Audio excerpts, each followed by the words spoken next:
this book stand, guys. Tanaw lang mo sa usay nasa TV.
First is lithosphere.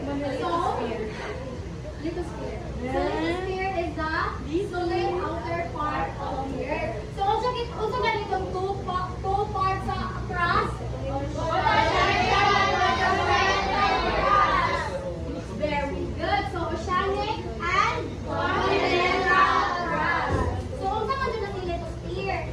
So the lithosphere is the starting of the surface, the first layer. Is that lithosphere. So we humans and the other creatures na nagpuyo sa Earth is occupy the surface of the lithosphere. So the lithosphere is entirely solid except where there are zones of magma beneath volcanoes. Volcanoes are in places undergoing magma intrusion. The volume of molten rock in the lithosphere is a tiny fraction. Kung tawagin nga natin siya is only for like 1% of the volume of the entire lithosphere. So this means lithosphere is a rigid outer layer sa Earth. But there are some areas na beneath where molten rock or magma exists. So these areas are typically found here like volcanoes or in regions where magma is intruding into the lithosphere. So however, the amount of molten rock in the lithosphere is extremely small, making up less than the 0.1% of the total volume of the lithosphere. So while magma is present in certain zones, it represents only a tiny fraction of the lithosphere overall composition. So, mutong the two parts of the lithosphere is the top part is the crust and the bottom part is the lithospheric mantle. So, sa itong the top part sa lithospheric crust. Basta itong brown crust?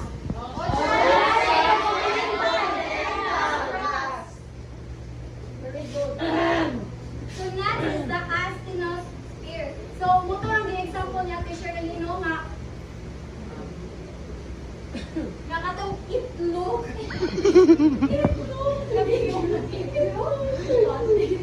Ang itlog, di ba kung saan ito ikuhan una sa itlog ang? Shell. Nakasa na ang shell? Lithosphere. So ang katong white, kung saan itong white? Yellow. Very good. So, una ang asthenosphere. So, ang kaligay guys kay muna siya ang interior sa Earth. So, ang katong exterior sa Earth mo to ang mga atmosphere, mga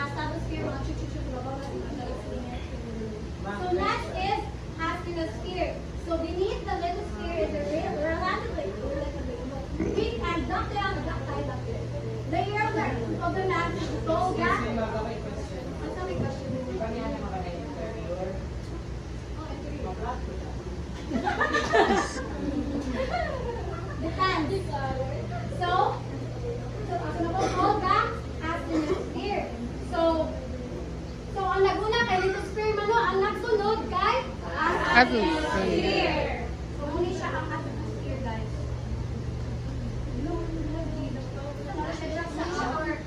Sa upper mantle. Very good. Asya sa upper na tumawa. So, although the atmosphere is solid, not liquid, it flows at geological rates up to several centimeters, several inches per year. In other words, the asthenosphere behaves much more plastically than the rigid lithosphere above it does. So the chemical composition of the asthenosphere is about the same as the chemical composition of the overlying lithospheric mantle. So why is the asthenosphere soft and the lithosphere rigid? So because of the at the depth of the asthenosphere, temperatures are very close to the melting point of the rock, weakening the rock. In fact, it is thought likely from indirect evidence that there is a small percentage of molten rock in tiny spaces between the minerals of the asthenosphere, which contributes to the salt nature of the rock. However, the solid minerals of the asthenosphere are extensively in contact with each other, forming a material that is solid overall despite the possible presence of a small amount of partial melt. So the asthenosphere is the primary source of most magma. So, muna ang naguna kay lithosphere and the asthenosphere. So, sa may next? Stratosphere. No, it's not. It's mesosphere. Mesosphere. Ang stratosphere na siya sa exterior na nasa babaw na nasa sa ubos. So duha ni siya ang upper mesosphere o ang lower mesosphere.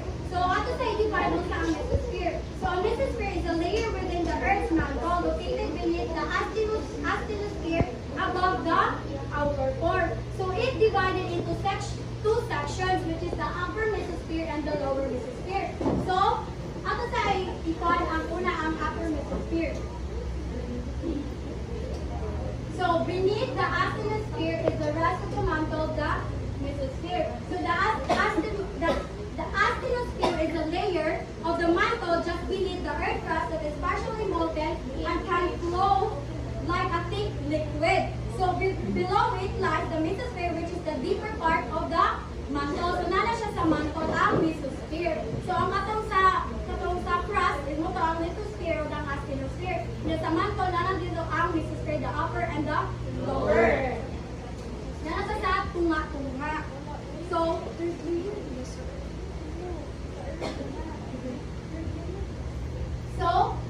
the mesosphere makes up most of the volume of the mantle. No naman. So the mesosphere is the largest portion of the mantle in terms of volume. So extending from about 660 kilometers deep to around, katong dimension ni Ate Sherry sa iyang gravity is 2,900 kilometers just before reaching the outer core.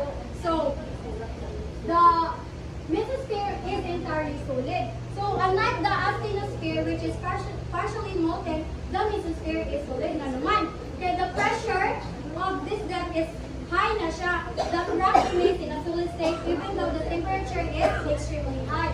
So the temperature and pressure of the rock in the mesosphere keep it from breaking. Therefore, no earthquakes originate from the mesosphere. So as you go deeper into the earth, like both temperature and pressure increase. In the mesosphere, the rock is under such immense pressure that it doesn't crack or break in the same way the more brittle rocks drew closer to the surface where earthquakes can occur. So, because of this, earthquakes do not originate in the mesosphere since the rock is solid and not prone to breaking and or shifting like it is in the more surface level gas. So the upper mesosphere is a transition zone in which the rock rapidly becomes denser with depth in response to the increasing lithostatic pressure. So the upper mesosphere is the part of the mesosphere just below the asthenosphere. As we move down into the upper, the rock becomes denser. So this happens because the deeper you go, the more lithostatic pressure from the weight of the rock above increases. So the rock density increases rapidly as the pressure forces the minerals to pack more tightly together, making the rock more pamuta. So the next is lower pressure. So ay mo ka wala ka guys kaya na ko i-present ninyo nga ka ng video nga para sabot mas maka-gets yun mo nga. So the next is lower mesosphere. So the lower, muna siya nagsunod sa upper. Here. So the lower mesosphere starts at the depth at the 660 kilometers from Earth's surface. So at the depth there is an abrupt increase in density. So this increase is caused by changes in the crystal structures of the most abundant minerals in the rock. So these minerals change from less dense crystal structures above the boundary to more dense crystal structures below the boundary. The lower mesosphere undergoes little density change from its top boundary at 660 kilometers to its base and 2,900 kilometers for its main depth outer core. So pila ganito? 660 kilometers base and to meet the outer core is pila 2,900 kilometers.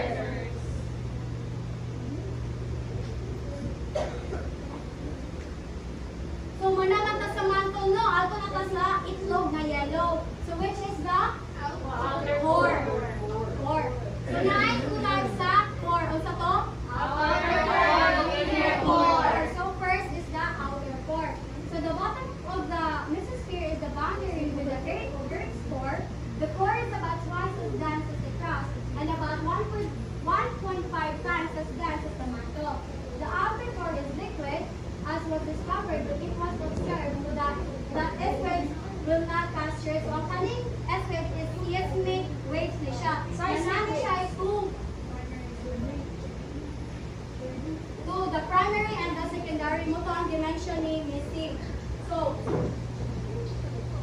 ang katong primary waves, it is compressional and can travel through both solids and liquids. Sa ang primary, ang secondary wave is dili siya mo travel sa liquid, sa solid na siya.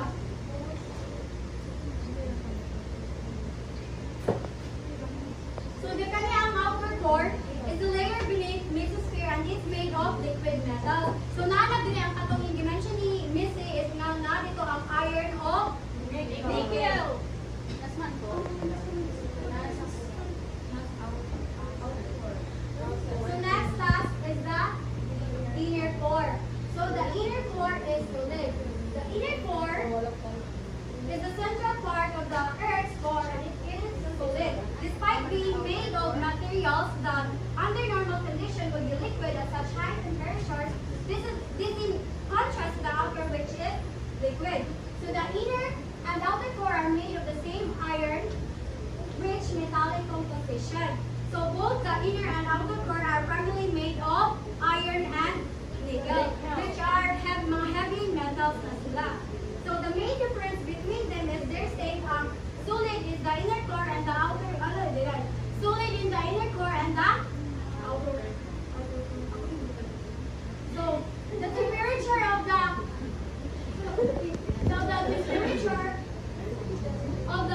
inner core is not very much greater than the temperature of the outer core. So based on akong research there is the temperature in the inner core is extremely high. So estimated to be around 5,600 to 6,000 degrees Celsius. So about the same surface sa sun. However, it's only slightly hotter than the temperature of the outer core. So this means that both cores are extremely hot. So however, the static pressure keeps increasing with depth and the inner core has the great weight of the rest of the Earth pressing in on it. So the static pressure refers to the pressure that comes from the weight of all the materials above a given point. So the pressure on the inner core is high enough to keep it in a solid state. So even though the temperature in the inner core is high enough to melt most substances, the pressure is so great that it causes the iron and nickel in it to remain solid. So na ko ipakita ng video na mas makasabot. Nakatry na ka ng nakahimo sa inyong elementary. Naka ng earth siya, nga dito ang mga layers sa mga high school. Saro po ng gamit sa nakatry po ni Ana. So na ko ipakita ng video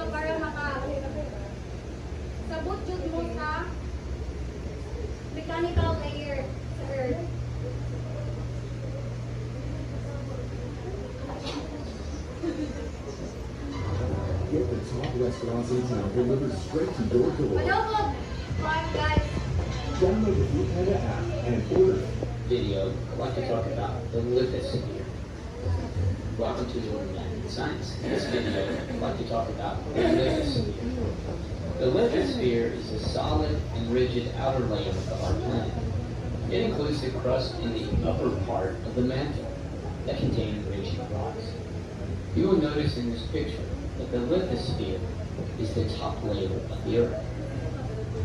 Because the Earth consists of land and water, the lithosphere Kung sa gali na katong circular, muna ang katong muna ang 2 types of crust mo to ang continental crust and Oceanic. crust.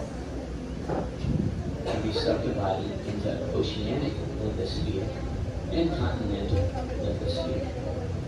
Oceanic lithosphere is associated with the oceanic crust. It exists in the ocean basins, and it is more dense than continental lithosphere. Continental lithosphere is associated with the continental crust and is approximately 22 miles thick, although it can reach up to 37 miles under certain mountain ranges. The lithosphere is divided up into large plates called tectonic plates that move about. It is believed that the original configuration of the continents was one solid landmass known as Pangea, and that it broke into several smaller tectonic plates and created the individual continents. The major plates include the Pacific Plate, North American Plate, Eurasian Plate, African Plate, Antarctic Plate, Indo-Australian Plate, and the South American Plate. There are also several minor plates. The lithosphere is also the location where all earthquakes on Earth occur, because an earthquake occurs when tectonic plates shift or collide. So there we go, the top part of the Earth, the lithosphere. Thanks for watching. Remember math that loves to do math and science video every day. Please subscribe and share. Tomorrow to guys, let's go. Thank you.